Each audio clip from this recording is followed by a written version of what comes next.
Blueberry cake നമുക്ക് സാധാരണ രണ്ട് വിധത്തിലുണ്ടാക്കാം. ഒന്ന് ഇതുപോലെ റെഡിമെയ്ഡ് ക്രഷ് വാങ്ങിച്ചിട്ടുണ്ടാക്കാം, അതല്ലെങ്കിൽ നമുക്ക് ബ്ലൂബെറി വാങ്ങിച്ചിട്ട് പ്രോസസ്സ് ചെയ്തിട്ട് അങ്ങനെ ഉണ്ടാക്കാം. ഇവിടെ കാണിക്കുന്നത് ഇപ്പോൾ ക്രഷ് യൂസ് ചെയ്തിട്ടുള്ളത് 2 ടേബിൾ സ്പൂൺ എടുത്ത് മാറ്റി വെച്ചിട്ടുണ്ട്. ഇനി നമുക്ക് ഡ്രൈ ഇൻഗ്രീഡിയൻസിന് വേണ്ടിയിട്ട് 1 കപ്പ് മൈദ മാത്രമാണ് ഇവിടെ ആവശ്യമായിട്ട് വരുന്നുള്ളൂ. ബേക്കിംഗ് പൗഡറും ബേക്കിംഗ് സോഡയും നമ്മൾ യൂസ് ചെയ്യുന്നില്ല. ഇവിടെ ഞാൻ യൂസ് ചെയ്തത് 250 ml കപ്പാണ്. അത് 240 ml കപ്പായാലും ഒരു കുഴപ്പമില്ല, ഇതേ റെസിപ്പി തന്നെ. മഴ ആയതുകൊണ്ട് തന്നെ ഒരു തണുപ്പ് പിടിച്ചതുപോലെ ഉണ്ടാവും മൈദയൊക്കെ.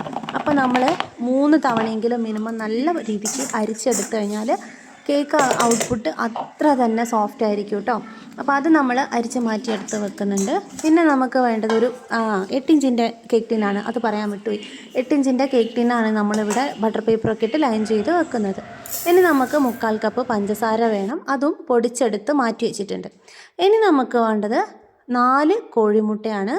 എഗ്ഗും വൈറ്റും നമ്മൾ സെപ്പറേറ്റ് ചെയ്യുന്നുണ്ട്. അതല്ലാതെ ചെയ്താലും സക്സസ് ആവും. പക്ഷേ ഈ ഒരു പെർഫെക്ഷൻ കിട്ടണമെന്നുണ്ടെങ്കിൽ എഗ് വൈറ്റ് ഇങ്ങനെ സെപ്പറേറ്റ് ചെയ്തെടുക്കുമ്പോഴാണെന്നേ ഉള്ളൂ കേട്ടോ. നിങ്ങൾ കോഴിമുട്ട രണ്ടും കൂടെ ഒരുമിച്ചിട്ടാലും പ്രശ്നമൊന്നുമില്ല. എന്തായാലും നമ്മളിവിടെ അത് എഗ് വൈറ്റ് ബീറ്റ് ചെയ്ത് തുടങ്ങിയിട്ടുണ്ട്. സ്റ്റാൻഡ് മിക്സറിലാണ് ഇപ്പോൾ ചെയ്തുകൊണ്ടിരിക്കുന്നത്. ഹാൻഡ് ബീറ്റർ യൂസ് ചെയ്തിട്ടും ചെയ്യാം.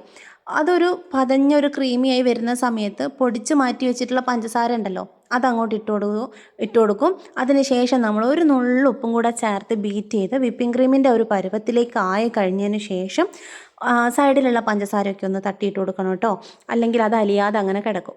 1 ടീസ്പൂൺ വെനില എസൻസും പിന്നെ നിങ്ങൾക്ക് ബ്ലൂബെറി എസൻസോ ക്രഷോ മിക്സോ എന്തെങ്കിലും ഉണ്ടെങ്കിൽ അത് ചേർക്കാം. ഞാനിപ്പോൾ ഇവിടെ സ്ട്രോബെറിയാണ് കേട്ടോ ചേർത്തത്, പക്ഷെ അതൊരു പ്രത്യേക ടേസ്റ്റാണ്. ഒരു 2-3 ഡ്രോപ്പ് ഉറ്റിച്ചിട്ടുണ്ട്. അതിന് ശേഷം നമ്മൾ എടുത്ത് മാറ്റി വെച്ചിട്ടുള്ള മഞ്ഞ ഉണ്ടല്ലോ, മുട്ടയുടെ മഞ്ഞ ഓരോന്നായിട്ട് ഇങ്ങനെ ഇട്ട് ബീറ്റ് ചെയ്തെടുത്തു. പിന്നെ നമ്മൾ 2 ടേബിൾ സ്പൂൺ പാൽ ഒഴിച്ചു കൊടുത്തു. അതിനുശേഷം 2 ടേബിൾ സ്പൂൺ ഓയിലും യൂസ് ചെയ്തു. ഇത്രയേ ഉള്ളൂ കേട്ടോ. അതവിടെ മാറ്റി വെച്ച് നമ്മൾ ഡ്രൈ ഇൻഗ്രീഡിയൻസ് ഒക്കെ ചേർക്കുന്ന ഈ ഒരു ടൈമിലാണ് ഓവനാണെങ്കിലും സ്റ്റൗ ടോപ്പിലാണെങ്കിലും പ്രീഹീറ്റ് ചെയ്യാൻ വേണ്ടിയിട്ട് വെക്കുന്നത്. ഓവനാണെന്നുണ്ടെങ്കിൽ 200 ഡിഗ്രി സെൽഷ്യസിൽ നമുക്ക് ഇത് ചെയ്ത് കഴിയുന്നിടം വരെ പ്രീഹീറ്റ് ചെയ്യാം. ഓവൻ സെറ്റപ്പ് ആണെന്നുണ്ടെങ്കിൽ ഹൈ ഫ്ലെയിമിലിട്ടിട്ട് മൂടി വെച്ച് പ്രീഹീറ്റ് ചെയ്യാം. നമ്മളുണ്ടല്ലോ ഈ ഒരു ഫ്ലോർ മിക്സ് ചെയ്ത് ഫസ്റ്റ് നമ്മൾ ഫ്ലോർ മാത്രം ഇട്ട് മിക്സ് ചെയ്തു. രണ്ടാമത് നമ്മൾ ചെയ്യുമ്പം അതിനിടയ്ക്കായിട്ട് എടുത്ത് മാറ്റി വെച്ചിട്ടുള്ള ആ ക്രഷ് ഇല്ലേ ബ്ലൂബെറിയുടെ, അതിങ്ങനെ കുറേശ്ശെ ആയിട്ട് ഇങ്ങനെ മിക്സ് ചെയ്ത് കൊടുക്കുന്നുണ്ട് കേട്ടോ. ഇതാണ് നമ്മൾ ചെയ്യുന്നത്. ഇത് എങ്ങനെ ഫോൾഡ് ചെയ്യണം, എന്തെല്ലാം കാര്യങ്ങൾ കൃത്യമായിട്ട് ശ്രദ്ധിക്കണം എന്നൊക്കെ ഉള്ളത് ഒരിക്കലും ഫ്ലോപ്പ് ആവാത്ത രീതിയിൽ ഭയങ്കര ഡീറ്റെയിൽ ആയിട്ട് നമ്മളൊരു വീഡിയോ ഓൾറെഡി ചെയ്തിട്ടുണ്ട്. ആ വീഡിയോ നിങ്ങൾക്ക് ഇതിൻ്റെ ഡിസ്ക്രിപ്ഷൻ ബോക്സിൽ ലിങ്ക് കൊടുക്കാം. അത് കണ്ടതിന് ശേഷം ഇത് ചെയ്യുമ്പോൾ കുറച്ചും കൂടി കാര്യങ്ങൾ ക്ലിയർ ആവും. ഒരിക്കലും ഫ്ലോപ്പ് ആവാതെ ചെയ്യാൻ പറ്റും. ഇനി നമ്മൾ അടിയിലൊരു തുണി കിട്ടാത്തതുകൊണ്ട് ബുക്ക് എടുത്ത് വെച്ചിട്ടാണ് കേട്ടോ ടാപ്പ് ചെയ്തത്. ഒരു 30 തവണ ടാപ്പ് ചെയ്തതിന് ശേഷം ഓവനിലേക്ക് എടുത്ത് വെച്ചിട്ട് 160 ഡിഗ്രി സെൽഷ്യസിൽ നമ്മളൊരു 35 മിനിറ്റാണ് സെറ്റ് ചെയ്ത് വെച്ചത്. സ്റ്റൗ ടോപ്പിലാണെന്നുണ്ടെങ്കിൽ ലോ ഫ്ലെയിമിൽ ഒരു 40 മിനിറ്റ് ബേക്ക് ചെയ്യാം. ഇനി നമുക്ക് ഈ സമയം കൊണ്ട് മിൽക്ക് സിറപ്പ് ഉണ്ടാക്കാം. മധുരത്തിന് ആവശ്യമായിട്ടുള്ള മിൽക്ക് മെയ്ഡ് ഒഴിച്ചതിന് ശേഷം അതിനകത്തോട്ട് കുറേശ്ശെ ഒരു ടേബിൾ സ്പൂണോളം ബ്ലൂബെറി ക്രഷും കൂടെ ആഡ് ചെയ്തു. എന്നിട്ട് നമ്മൾ കുറച്ച് പാലൊഴിച്ച് ആദ്യം ഒന്ന് നന്നായിട്ട് മിക്സ് ചെയ്തതിന് ശേഷം പിന്നെ കംപ്ലീറ്റ് എത്രയാണോ വേണ്ടത് അത്രയും പാല് മിക്സ് ചെയ്ത് വെക്കും. ടോട്ടൽ നമുക്ക് 1 കപ്പ് സിറപ്പായിരിക്കും ആവശ്യമുണ്ടാവാം. ഏറ്റവും കുറഞ്ഞത് 1/4 കപ്പ്, മാക്സിമം 1 കപ്പ്, ഇത്രയേ പാടുള്ളൂ കേട്ടോ സിറപ്പ് യൂസ് ചെയ്യുമ്പം. ഇനി നമ്മൾ വിപ്പിംഗ് ക്രീം നന്നായിട്ട് ബീറ്റ് ചെയ്ത് വെച്ചിട്ടുണ്ട്. അതിൻ്റെ ഡീറ്റെയിൽഡ് വീഡിയോ വേറെ ഉണ്ട് കേട്ടോ, ലിങ്ക് കൊടുക്കാം. അത് നമ്മൾ അതിലേക്ക് ക്രീം ചീസ് ഫ്രോസ്റ്റിംഗ് ആണ് ഇവിടെ ചെയ്യുന്നത്. അത് ഇതുപോലെ ഒന്ന് പൊട്ടിച്ചെടുത്തതിന് ശേഷം ഇത്തിരി മാത്രം പൊട്ടിക്കുക കേട്ടോ. എന്നിട്ട് ഇങ്ങനെ ചരിച്ച് പിടിക്കുമ്പം ചിലപ്പം കുറച്ച് വെള്ളം ഉണ്ടാവും അതിനകത്ത്. ആ വെള്ളം ഒഴിവാക്കണം, അല്ലെങ്കിൽ ക്രീം ലൂസായി പോകാൻ സാധ്യതയുണ്ട്. അപ്പോൾ മിൽക്കി മിസ്റ്റിൻ്റെ ക്രീം ചീസാണ് എടുത്തത്. ഇത് 200 ഗ്രാമിൻ്റെ ബോക്സാണ്. അതിൻ്റെ പകുതി മതി നമുക്ക്. 1 kg കേക്കിന് ഒരു 100 ഗ്രാം ക്രീം ചീസൊക്കെ ധാരാളം മതി. അപ്പം ഞാനിവിടുന്ന് അതിൻ്റെ പകുതി എടുത്തിട്ട് വേറൊരു ബൗളിലേക്ക് ഇടുകയാണ്. ക്രീം ചീസ് ഫ്രോസ്റ്റിംഗ് തന്നെ ചെയ്യണമെന്നില്ല, നോർമൽ ഐസിങ് ചെയ്യാം നിങ്ങൾക്ക് വിപ്പിംഗ് ക്രീം എടുത്തിട്ട്. അപ്പോൾ അതാണ് ചെയ്യുന്നതെന്ന് വെച്ചാൽ അതിനനുസരിച്ച് നിങ്ങൾക്ക് റേറ്റ് കണക്കാക്കാം. എടുത്തതിൻ്റെ ബാക്കി ക്രീം ചീസ് ഞാൻ വീണ്ടും ഇങ്ങനെ അടച്ച് ഫ്രീസറിലോട്ട് വെച്ചിട്ടുണ്ട്. ഇനി നമുക്ക് ഈ ഒരു ക്രീം ചീസിന് ഒരു പുളിപ്പൊക്കെ ഉണ്ടാവുമല്ലോ, ഒരു മധുരത്തിന് ആവശ്യമായിട്ട് ഇവിടെ കണ്ടൻസ്ഡ് മിൽക്കാണ് ചേർത്തത്. പകരം നിങ്ങൾക്ക് പൊടിച്ച പഞ്ചസാര ഒരു 2-3 ടേബിൾ സ്പൂൺ ചേർക്കാം. അതിനകത്തോട്ട് ഒരു ടേബിൾ സ്പൂൺ തികച്ചില്ലാന്ന് തോന്നുന്നു, അത്രയും മാത്രം ഞാൻ ആ ബ്ലൂബെറി ക്രഷും കൂടെ ചേർത്ത് നന്നായിട്ട് മിക്സ് ചെയ്ത് വെച്ചു. അപ്പോഴേക്കും നമ്മൾ കേക്ക് ഓവൻ ബെല്ലടിച്ചപ്പോൾ കേക്ക് എടുത്ത് പുറത്ത് വെച്ചു. എന്നിട്ട് നമ്മൾ ബാക്കി പണി ചെയ്യാണ് കേട്ടോ. ബാക്കി നമ്മൾ നേരത്തെ അടിച്ച് ബീറ്റ് ചെയ്ത് വെച്ചിട്ടുള്ള ക്രീമില്ലേ, അതിൽ നിന്ന് കുറേശ്ശെ എടുത്ത് ഇതിലേക്ക് ചേർത്ത് മിക്സ് ചെയ്തതിന് ശേഷം വീണ്ടും ഇത് തിരിച്ച് അതിലേക്കിട്ട് മിക്സ് ചെയ്ത് വെക്കും. അങ്ങനെ വിപ്പിംഗ് ക്രീമിനകത്ത് നമ്മൾ ക്രീം ചീസ് ഭംഗിയായിട്ട് ആഡ് ചെയ്തു. ക്രീം ചീസ് നമ്മൾ ആഡ് ചെയ്യുന്നതിന് മുന്നേ ഫ്രീസറിൽ നിന്ന് ഡയറക്റ്റ് എടുത്തിട്ട് ചെയ്യുന്നതിനെക്കാട്ടി നല്ലത് ഫ്രീസറിൽ നിന്ന് നമ്മൾ വിപ്പിംഗ് ക്രീം എടുത്ത് ഫ്രിഡ്ജിലേക്ക് വെക്കുന്നില്ലേ, അതേപോലെ തന്നെ ഫ്രിഡ്ജിലേക്കൊക്കെ വെച്ച് ആ ഒരു തണുപ്പിൽ ബീറ്റ് ചെയ്താലും മതി. ഞാനൊന്ന് ഹൈ സ്പീഡിലിട്ടിട്ട് ഒന്നും കൂടെ ഒന്ന് ബീറ്റ് ചെയ്തെടുത്തു കേട്ടോ. ഇനി നമുക്ക് കേക്കിനെ മുറിച്ചെടുക്കാം. വേഗം തണിച്ചെടുക്കണം, നല്ല ചൂടുണ്ടതിന്. ഇത് 4 ലെയറായിട്ട് കട്ട് ചെയ്യാൻ മാത്രമുള്ള ഒരു ഹൈറ്റിലാണ് നമുക്ക് കിട്ടിയത്. ആലോചിച്ച് നോക്കണം, ബേക്കിംഗ് പൗഡറും ബേക്കിംഗ് സോഡയും ഇല്ല നമ്മളെ റെസിപ്പിയിൽ. പക്ഷേ ഭയങ്കര സോഫ്റ്റാണ് കേട്ടോ. അത് എന്താ പറയുക, കുഞ്ഞു വാവേനൊക്കെ എടുക്കുന്ന പോലെ തോന്നും എനിക്ക്.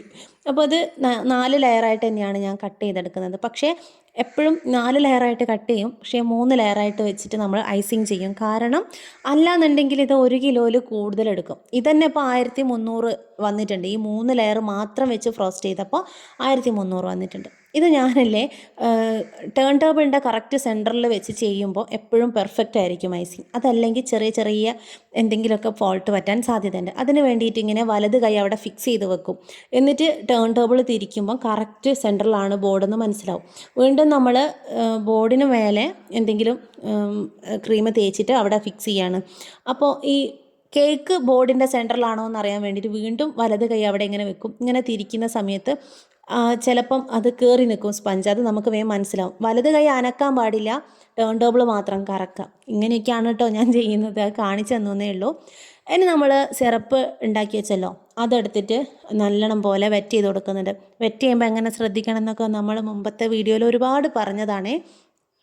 അതിനുശേഷം ക്രീം ഇതിന് മുകളിലോട്ട് അപ്ലൈ ചെയ്തിട്ട് സ്പ്രെഡ് ചെയ്ത് കൊടുക്കുകയാണ്. കസ്റ്റമർ നമ്മളടുത്ത് പറഞ്ഞിട്ടുണ്ടായിരുന്നു ഓവർ മധുരം വേണ്ട എന്നുള്ളത് കേട്ടോ. അപ്പോൾ അതിനനുസരിച്ച് നമ്മൾ മിൽക്ക് മെയ്ഡിൻ്റെ ഒക്കെ അളവ് വളരെ കുറച്ചാണ് എടുത്തത്. ഇനി നമ്മൾ ലെയറിൽ ഫില്ലിങ്സ് ആയിട്ട് കൊടുക്കുന്നത് ബ്ലൂബെറിയുടെ ആ ഒരു ക്രഷ് തന്നെയാണ്.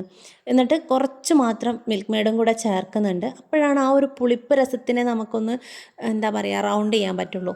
ഇനി നമുക്ക് ഇതിൽ വേണമെന്നുണ്ടെങ്കിൽ മധുരപ്രിയരൊക്കെ ആണെന്നുണ്ടെങ്കിൽ ഫില്ലിങ്സിൽ നമുക്ക് വൈറ്റ് ചോക്ലേറ്റ് ഒക്കെ ഗ്രേറ്റ് ചെയ്ത് ഇട്ട് കൊടുക്കാം കേട്ടോ. പക്ഷെ ഇവിടെ ഞാനത് ചെയ്തിട്ടില്ലേ. ഇനി നമ്മൾ ഇത് വീണ്ടും റിപ്പീറ്റാണ്, സെയിം എന്തൊക്കെയാണോ നമ്മളിപ്പോൾ ചെയ്തത് അതുപോലെ. പിന്നെ കേക്ക് എപ്പോഴും നമ്മൾ ക്രം കോട്ട് ഫൈനൽ കോട്ട് എന്ന് പറഞ്ഞാൽ 2 ഘട്ടമായിട്ടല്ല ഒറ്റയടിക്കാണ് ചെയ്യുന്നത്. ക്രം കോട്ട് ചെയ്യുന്നതിനോടൊപ്പം തന്നെയാണ് നമ്മൾ ഫൈനൽ കോട്ട് ചെയ്യുന്നത്. അപ്പോൾ എന്തൊക്കെ ശ്രദ്ധിക്കണം എന്നുള്ളതൊക്കെ നമ്മൾ ഐസിങ് വീഡിയോയിൽ ഡീറ്റെയിൽ ആയിട്ട് പറഞ്ഞതല്ലേ. എപ്പോഴും പറയുമ്പം എല്ലാവർക്കും ഒരു ബോറിംഗ് ആയിരിക്കും സ്ഥിരം കാണുന്നവർക്ക്.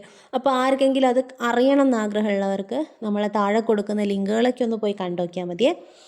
ഇനിയിപ്പോൾ ഇതിന് മുകളിലേക്ക് ഒഴിക്കാനുള്ള ഗനാഷ് ഉണ്ടാക്കുകയാണ്. ഒന്നുകിൽ മെല്ലോടേതോ അല്ലെങ്കിൽ വാനിലിയറിൻ്റെയോ നിങ്ങൾക്ക് ഇഷ്ടമുള്ള വൈറ്റ് ചോക്ലേറ്റ് എടുക്കാം, അല്ലെ ഡയറി മിൽക്ക് എടുത്താലും കുഴപ്പമൊന്നുമില്ല. എന്നിട്ട് നമ്മൾ അതൊരു 1/4 കപ്പോളം എടുത്തതിന് ശേഷം 1:1 എന്ന് പറഞ്ഞു കഴിഞ്ഞാൽ എത്ര ചോക്ലേറ്റ് എടുക്കുന്നോ അത്ര തന്നെ ക്രീം ഉപയോഗിച്ച് ഗനാഷ് ഉണ്ടാക്കുന്നതിനെയാണ് 1:1 എന്ന് പറയുന്നത്. അപ്പോൾ നമ്മളിത് ചൂടായ ഒരു ചൂടുവെള്ളത്തിന് മേലെ വെച്ച് ഡബിൾ ബോയിൽ ചെയ്തിട്ടൊക്കെയാണ് ഗനാഷ് ഉണ്ടാക്കുക എന്ന് പറഞ്ഞല്ലോ. അപ്പോൾ ഗനാഷ് ഉണ്ടാക്കുന്ന സമയത്ത് ശ്രദ്ധിക്കേണ്ട കാര്യം പാത്രം ഇങ്ങനെ തൊട്ടാൽ പൊള്ളുന്ന രീതിയിലേക്ക് ചൂടാവരുത്. അപ്പോഴാണ് വൈറ്റ് ചോക്ലേറ്റ്, ഇത് വൈറ്റ് ചോക്ലേറ്റിൻ്റെ കാര്യത്തിൽ മാത്രമാണ് കേട്ടോ അത് ഭയങ്കരമായിട്ട് ഉരുണ്ടുകൂടിയൊക്കെ പോകുന്നത്. അപ്പോൾ നമ്മൾ പാത്രം ഏകദേശം ചൂടായി എന്ന് തോന്നുമ്പോൾ അത് അവിടെ നിന്ന് എടുത്ത് മാറ്റുക, മിക്സ് ചെയ്യുക, വീണ്ടും ചൂട് പോയി കഴിഞ്ഞാൽ വീണ്ടും തിരിച്ചു വെക്കുക, ചൂടാക്കുക, അങ്ങനെയൊക്കെയാണ് ചെയ്യുന്നത്. പാപ്പിലോണിൻ്റെ ജെൽ കളറാണ് ഇപ്പോൾ ഞാനിവിടെ ചേർത്തിട്ടുള്ളത്. വയലറ്റും ചേർത്തിട്ടുണ്ട്, പിങ്കും ചേർത്തിട്ടുണ്ട്. ഇനി നമ്മൾ അതൊന്ന് കേക്കിന് മുകളിലോട്ടേക്ക് സ്പ്രെഡ് ചെയ്യാണ്. അപ്പോഴേക്കും റൂം ടെമ്പറേച്ചറിൽ ഇരുന്നിട്ട് ഇതൊന്ന് ടൈറ്റ് ആയിട്ടുണ്ട് കേട്ടോ ഗനാഷ്. പിന്നെ ഞാനത് ലൂസാക്കാനൊന്നും പോയില്ല, അങ്ങനെ തന്നെ ഇരിക്കട്ടെ എന്ന് വിചാരിച്ചു. പിന്നെ എന്താണെന്നറിയോ, ഇത്രയിടം വരെ ചെയ്തതിന് ശേഷം എൻ്റെ മൈൻഡ് ഫുള്ള് ബ്ലാങ്ക് ആയിപ്പോയി. എന്ത് ഡിസൈൻ ചെയ്യണമെന്നുള്ളത് ഒരു ഐഡിയ വരുന്നില്ല. ഇത് തലേന്ന് ഞാൻ അങ്ങനെ വെച്ചതാണ്. ഡെലിവറിക്ക് അവർ വരുന്നുണ്ടെന്ന് വീട്ടിൽ നിന്ന് ഇറങ്ങുമ്പോൾ വിളിച്ചപ്പോഴാണ് എനിക്ക് ഇനി എന്തെങ്കിലുമൊക്കെ ചെയ്യുക എന്നുള്ള രീതിയിൽ. അപ്പം ഞാൻ ചെയ്ത പൊട്ടത്തരങ്ങളാണ് ഇനി അങ്ങോട്ട് കാണിക്കുന്നത്. ബ്ലൂബെറിയുടെ ക്രഷ് എടുത്തിട്ട് ഇങ്ങനെ വെക്കുമ്പോൾ ബ്ലൂബെറി പോലെ ഫീൽ ചെയ്യുമോ വിചാരിച്ച്, പക്ഷേ നടന്നില്ല. അപ്പോൾ ഞാൻ അതിനെ ഒന്നാകെ സ്പ്രെഡാക്കി കളഞ്ഞു കേട്ടോ. പിന്നെ എങ്ങനെ ആലോചിച്ചിട്ടും ഒരു ഡിസൈനും മനസ്സിൽ വരുന്നില്ല. അപ്പം ഞാൻ ബട്ടർഫ്ലൈസിന് എടുത്ത് വെച്ച് നോക്കിയപ്പോൾ അതും ഒരു ഭംഗി കിട്ടുന്നില്ല. അങ്ങനെ എന്തൊക്കെയോ തോന്നുന്ന രീതിയിൽ സത്യം പറഞ്ഞാൽ എനിക്ക് ഒട്ടും തൃപ്തിയില്ലാത്ത വിധത്തിലാണ് ഞാനിത് കൊടുത്തിട്ടുള്ളത്. ഡിസൈൻ എങ്ങനെയുണ്ടെന്ന് ഞാൻ ആരോടും ചോദിക്കുന്നില്ല. പക്ഷേ റെസിപ്പി ഇഷ്ടമായോ ഇല്ലേ, എന്തൊക്കെയാണ് വിശേഷങ്ങൾ എന്നൊക്കെ എനിക്ക് കമൻറ്റ് ചെയ്യണം കേട്ടോ. ഞാൻ കാത്തിരിക്കും.